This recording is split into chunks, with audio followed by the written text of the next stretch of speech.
In the summer of 1944, the Pacific War had reached a deadly impasse. The Imperial Japanese Navy, once feared across the oceans, was on the defensive. The Americans, fueled by industrial might and relentless determination, had begun a campaign that would change the course of history. Among the strategies devised by the U.S. Navy, one stood out, not for its size, nor for the firepower it wielded, but for its ability to strike fear into the hearts of Japanese commanders, a fleet that existed almost like a ghost on the radar, a phantom presence that seemed to appear and vanish at will. This was not a fleet of mythical ships, nor was it a legend whispered among sailors. It was the real manifestation of American naval ingenuity, deception, and relentless pursuit of dominance. They called it the Ghost Fleet, though the Japanese would come to know it in even darker terms. From the cold waters of the Aleutians to the steaming seas near the Philippines, this fleet's presence was everywhere, yet nowhere. Its strategy was simple: to haunt, confuse, and dismantle Japanese forces without ever presenting a clear target. The roots of this Phantom Armada lay in American industrial superiority. By 1944, the United States had constructed hundreds of ships, thousands of aircraft, and a logistics network that stretched across the Pacific. But sheer numbers alone could not guarantee victory. The Japanese, while stretched thin, were still capable of inflicting severe damage. The solution, therefore, was to use misdirection, speed, and electronic warfare to make the enemy perceive a threat larger than reality. Every battle, every maneuver, every feint had to leave a lingering impression, an idea that the American fleet was always just out of reach, waiting to strike. It began with intelligence operations. American codebreakers had cracked key Japanese communications, giving U.S. commanders a glimpse into the enemy's strategies, weaknesses, and fears. Every intercepted message painted a vivid picture. The Japanese Naval High Command was terrified of surprise attacks, particularly those that could cripple their supply lines or trap their carriers. With this knowledge, the Americans devised their most audacious plan: to turn perception into power. Aircraft carriers, traditionally the centerpiece of naval warfare, became the perfect instruments of this deception. Instead of concentrating them in one obvious location, American commanders split their forces into multiple task groups, each small enough to avoid immediate detection, but large enough to threaten a target. They used fast battleships and cruisers to simulate the presence of larger formations, sending reconnaissance planes ahead to drop flares or make radio transmissions. Japanese scouts reported multiple armadas converging on islands and harbors, often where no significant threat actually existed. Each false sighting amplified fear and confusion, forcing Japanese commanders to divert resources unnecessarily. But the Ghost Fleet's effectiveness went beyond simple misdirection. In the waters of the Pacific, speed was as lethal as firepower. American ships could appear in a zone, launch strikes, and vanish before the enemy could mount a coherent response. For Japanese sailors, it was like chasing shadows across the horizon. Reports of carrier groups seemingly disappearing overnight were common. Supply convoys were ambushed without warning, only to leave behind a trail of destruction with no American ships in sight. It was a war fought as much in the mind as on the water, and the Japanese soon realized that reality was no longer trustworthy. Every ship on the horizon could be a decoy. Every formation could vanish in moments. The psychological impact of the Ghost Fleet was devastating. Japanese officers, already burdened by losses at Midway and the Solomon Islands, found themselves facing an enemy that seemed omnipresent. Rumors spread of American ships that could strike without warning, of aircraft that arrived like phantoms and disappeared into clouds of smoke. Sailors reported sightings of phantom carriers, ships that seemed to multiply in number as panic and confusion grew. It was a war of shadows, and the Japanese were losing not just ships, but confidence. In a conflict where morale often determined victory, the Ghost Fleet's most effective weapon was fear itself. One of the most striking examples of this psychological warfare came during the Mariana and Palau Islands campaign. The Japanese had concentrated their forces in anticipation of a major U.S. landing. Yet American commanders, exploiting their intelligence advantage, split their fleets into feints, making the Japanese believe that invasions were imminent on multiple islands simultaneously. Aircraft carriers launched sorties that seemed to target locations far from the actual landings. Battleships shelled positions that had already been evacuated. By the time the Japanese realized the true target, it was too late. The Americans had not only taken Saipan, Tinian, and Guam, but had also done so while leaving the Japanese convinced that the American threat was far larger and more ubiquitous than it really was. The Ghost Fleet's influence extended even to Japanese strategy at the highest levels. Admirals unsure of the size and location of American forces hesitated to commit their fleets. Operations were delayed, reinforcements were scattered, and decisive action became impossible. The constant uncertainty eroded command cohesion. It was a subtle form of warfare, almost invisible, yet its consequences were tangible. Entire naval campaigns were affected by a fear that the Americans could strike anywhere at any time. Yet the Ghost Fleet was not just an abstract idea. It required meticulous planning and execution. Every ship had to maintain radio discipline, every movement had to create the illusion of larger forces, and every reconnaissance plane had to feed the narrative. Sailors and airmen became actors in a vast theater of deception, each aware that their performance could determine the outcome of battles thousands of miles away. It was a war waged as much with perception and ingenuity as with guns and torpedoes. By late 1944, the cumulative effect of the Ghost Fleet was unmistakable. The Japanese Navy was crippled not only by direct combat losses, but by a pervasive sense of dread. Supply lines were overstretched, fleet movements became cautious and reactive, and the once dominant Japanese carrier force was unable to regain the initiative. The Americans, meanwhile, moved forward with confidence, knowing that their most potent weapon often did not require any firing at all. It was a fleet that haunted, confounded, and demoralized, truly a phantom presence that reshaped the Pacific theater. For the men aboard the American ships, the Ghost Fleet was both a tactical marvel and a personal trial. They navigated dangerous waters, often alone or in small groups, knowing that the enemy could strike at any moment. Yet their discipline, ingenuity, and courage created an almost mystical aura around their operations. To Japanese eyes, these ships were like specters, unpredictable, omnipresent, and unstoppable.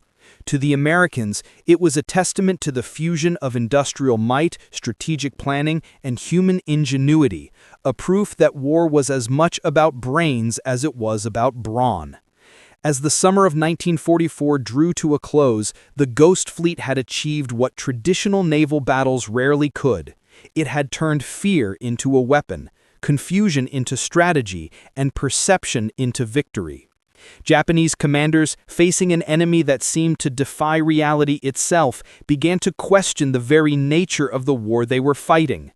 And across the Pacific, American forces advanced not merely as a fleet of ships, but as an idea, a phantom presence that could strike from nowhere and leave destruction in its wake. In the months that followed, the Ghost Fleet would continue to haunt Japan, shaping campaigns, diverting attention, and weakening defenses.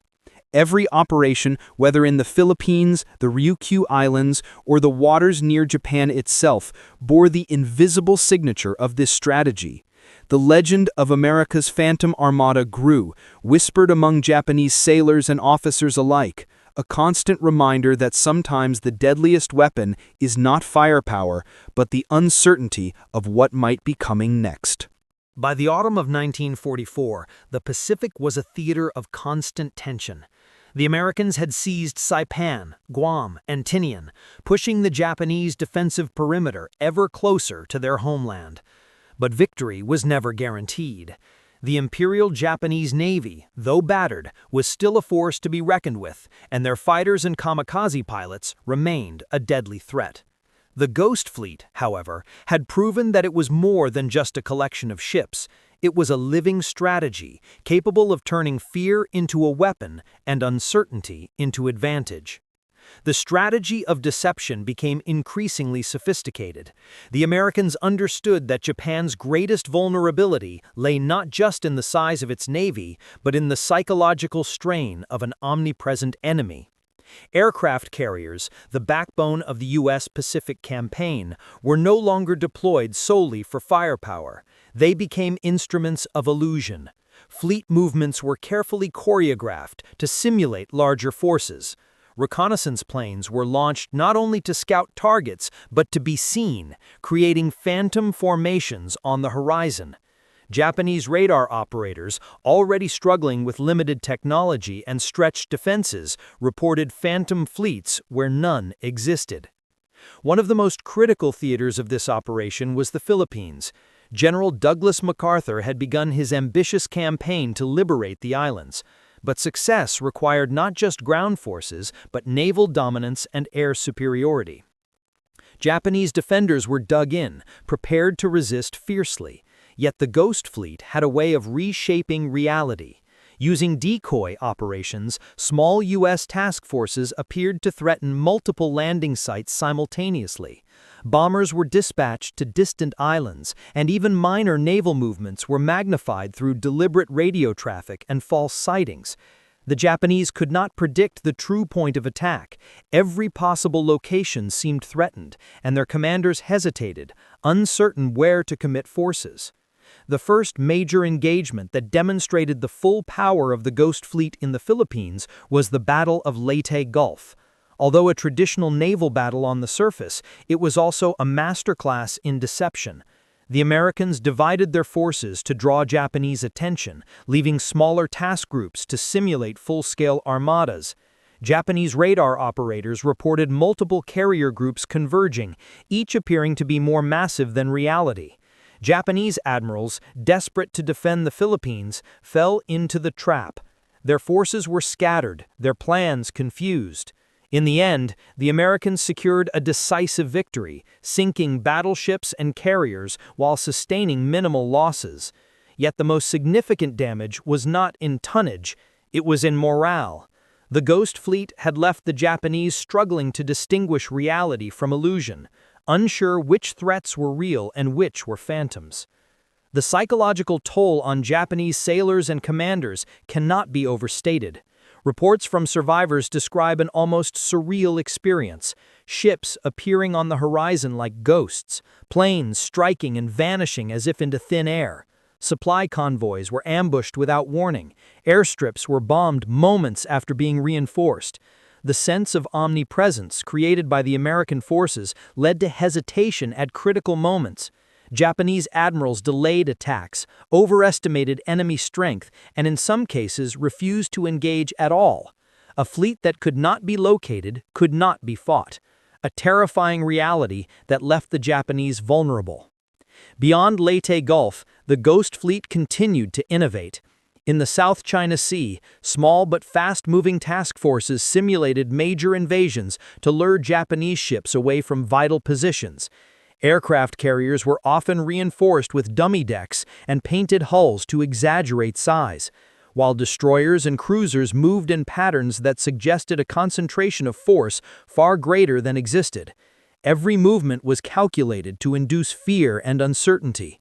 It was naval warfare transformed into a psychological chess game, with each move designed to provoke a reaction before the enemy could act decisively. Meanwhile, American submarines played a complementary role. Operating under the cover of darkness, they ambushed Japanese supply lines and patrolling vessels, leaving no evidence of their origin. Japanese crews often reported torpedo attacks by phantom ships that disappeared before counterattacks could be launched. The combination of surface deception, air superiority, and submarine harassment created an almost mythical impression of American omnipresence. To the Japanese, it was as though the Pacific itself had turned against them and the Ghost Fleet was its manifestation. One of the most ingenious aspects of the Ghost Fleet was the way it leveraged technology to amplify its effects. Radar deception, radio transmissions, and even floating decoys were employed to confuse Japanese intelligence. Inflatable aircraft and dummy gun emplacements were used to simulate larger forces. Reconnaissance planes deliberately overflew certain islands multiple times, leaving Japanese forces unsure whether an attack was imminent. Every detail, from the timing of movements to the positioning of lights on ships at night, contributed to the illusion. The Americans had discovered that in war, perception could be as lethal as firepower. The human element was equally crucial. Sailors, pilots, and commanders had to execute these deceptive maneuvers with precision, often under dangerous conditions. They became actors in a vast theater of war, where every feint, every false signal, and every phantom sighting could save lives and secure victory. Discipline and coordination were essential. Even minor mistakes could reveal the ruse. Yet time and time again, the Ghost Fleet operated flawlessly, a testament to training, ingenuity, and courage. The campaign reached its zenith in the approach to Okinawa. The Japanese, anticipating a massive invasion, concentrated their defenses. The Americans, however, used the Ghost Fleet to confuse and divide them. Decoy landings were simulated on multiple beaches, while real invasion forces approached from less expected directions. Kamikaze attacks, the last desperate tool of Japanese pilots, were mitigated by the sheer scale of American air and naval maneuvering. Ships that seemed to appear and disappear in the haze of battle left Japanese commanders questioning what was real and what was illusion. The psychological impact of these maneuvers extended far beyond immediate losses. It shaped Japanese defensive strategy, forcing them to spread resources thin and eroding confidence in their own decision-making. By early 1945, the cumulative effect of the Ghost Fleet was undeniable. The Japanese Navy, once a dominant force in the Pacific, was now a shadow of its former self. Carriers had been sunk or rendered ineffective, battleships destroyed, and supply lines disrupted. Yet it was not just the material losses that mattered. The Americans had weaponized uncertainty.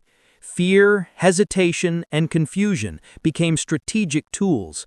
Japanese commanders were forced into reactive measures, constantly second-guessing intelligence reports and making decisions under the shadow of omnipresent but often invisible American forces. Even as the war drew closer to Japan itself, the Ghost Fleet remained a constant presence. American forces advanced on Iwo Jima and Okinawa, always supported by the specter of naval power that seemed to surround the islands. For Japanese soldiers and civilians alike, the oceans were no longer a barrier, they were a channel for an unstoppable, almost supernatural force. The Ghost Fleet had transformed the Pacific into a stage where strategy, deception, and industrial might combined to create an illusion more powerful than reality. Perhaps the most haunting legacy of the Ghost Fleet was the lesson it imparted about modern warfare. By combining intelligence, deception, mobility, and psychological operations, the Americans demonstrated that victory did not depend solely on brute force. A smaller or even equal-sized force, if deployed intelligently, could outmaneuver and demoralize an opponent with far greater numbers. The Ghost Fleet was proof that perception, fear, and confusion could be as lethal as torpedoes and artillery. It was a strategy that left no survivors in its wake, not just in ships and planes, but in the minds of those who faced it. As Part 2 closes, the stage is set for the final chapters of the Pacific War. The Ghost Fleet has weakened Japan's defenses, shattered morale, and paved the way for the Americans' decisive campaigns. Yet the shadow it casts is more than tactical. It is symbolic of a new era of warfare, where illusion and ingenuity are as essential as firepower. The Japanese would face the approaching storm with fewer resources, diminished confidence, and the constant fear of an enemy that could strike from anywhere at any time. The Ghost Fleet was more than a naval formation. It was a living idea, a strategy of psychological domination. and as American forces prepared for the invasion of the Japanese home islands, that idea would continue to haunt every plan, every deployment, and every command decision. It was a reminder that, in war, victory often belongs not just to those who can strike the hardest, but to those who can make the enemy see shadows in every direction. The Americans had mastered a terrifying truth. A fleet that could vanish and reappear at will could dominate the imagination even more than the oceans. And for Japan, the nightmare was far from over. By early 1945, the Ghost Fleet had reshaped the Pacific theater of war. Japan, once confident in its naval supremacy, now faced an enemy that could strike without warning, vanish without a trace, and manipulate perception as deftly as it wielded guns and planes. The American strategy of psychological warfare and deception had proven devastatingly effective, and the Japanese Navy and military were struggling to respond. As the Allies moved closer to the Japanese home islands, the stage was set for the final acts of this extraordinary campaign, a combination of courage, cunning, and the haunting presence of a fleet that seemed almost supernatural. The first target was Iwo Jima, a volcanic island halfway between the Marianas and Japan. For the Japanese, Iwo Jima was a critical defensive outpost, an early warning station for approaching American bombers, and a symbol of resistance. For the Americans, it was a gateway to the homeland, a stepping stone for B-29 bombers and naval operations. Yet the invasion was not a straightforward assault. The Ghost Fleet ensured that appearances and reality rarely matched. Aircraft carriers launched simulated strikes at nearby islands to draw attention away from Iwo Jima, while battleships and cruisers staged bombardments in multiple directions, creating confusion among Japanese defenders. Reconnaissance planes flew predictable patterns designed to be seen, exaggerating the scale of the American presence. When the landings began, the Japanese defenders were caught off guard, not by the sheer size of the force, but by the illusion of omnipresence. Every attempt to concentrate forces met with the perception of threats elsewhere, and confusion reigned in the command bunkers. On the beaches, American Marines encountered fierce resistance, but the psychological advantage of surprise and dislocation had already tilted the odds. The Ghost Fleet, though invisible to many, was as much a weapon as the artillery that pounded the island. By the time Japanese commanders realized the scale and direction of the assault, the die was cast. The next major engagement was Okinawa, the largest amphibious assault of the Pacific War. Japanese commanders had fortified the island extensively, preparing for what they anticipated to be the final stand against the advancing Americans. Yet once again, the Ghost Fleet played a decisive role.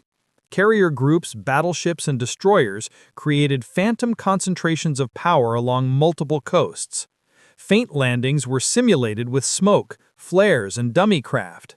Kamikaze pilots were deployed in desperation, but even these desperate measures were blunted by the scale and mobility of American forces.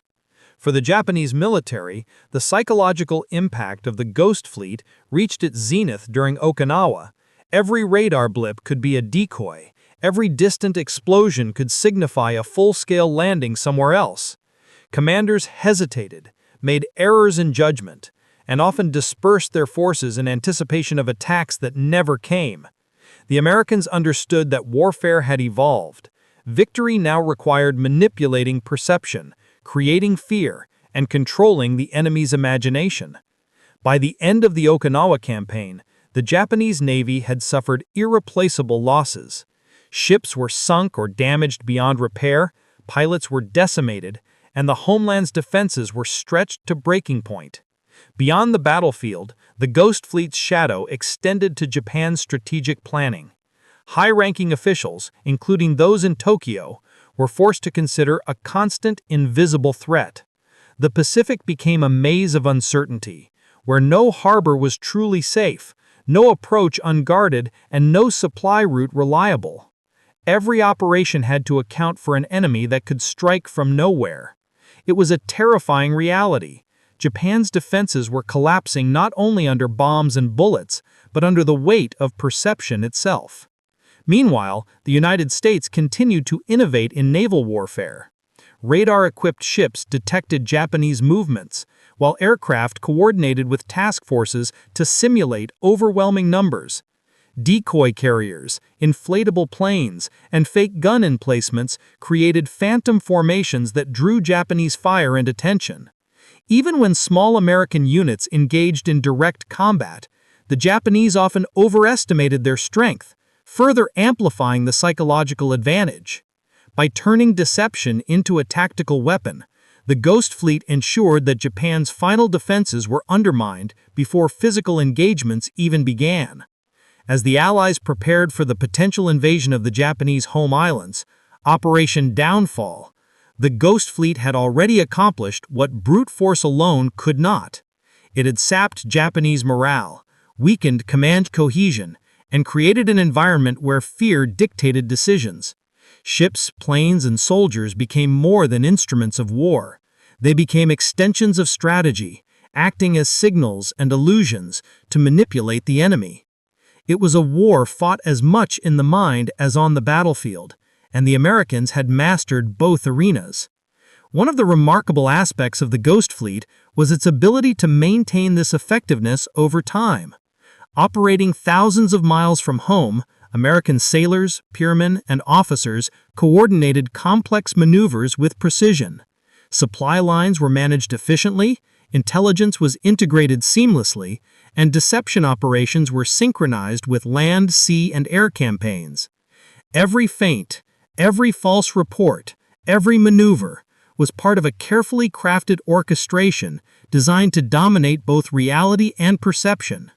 By the conclusion of World War II, the Ghost Fleet had achieved something extraordinary.